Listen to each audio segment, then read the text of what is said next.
Nagkita na kami ng ex ko ngayon kasi makulit siya. Tapos binulong ba naman niya sa akin habang kumakain kami. Nahugasan ko na. Pwede na. May pabango pa yan. Parata kayo, nakakaasar. Sabi ko, bakit mo naman nunugasan? Ano bang gagawin? Hindi ko naman, kakabisit talaga yun.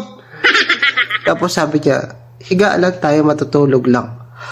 Matutulog, magkatabi. Ayoko na, nakakabisit. Hindi ko gusto yung ganyan. Tapos yun, nagising ako.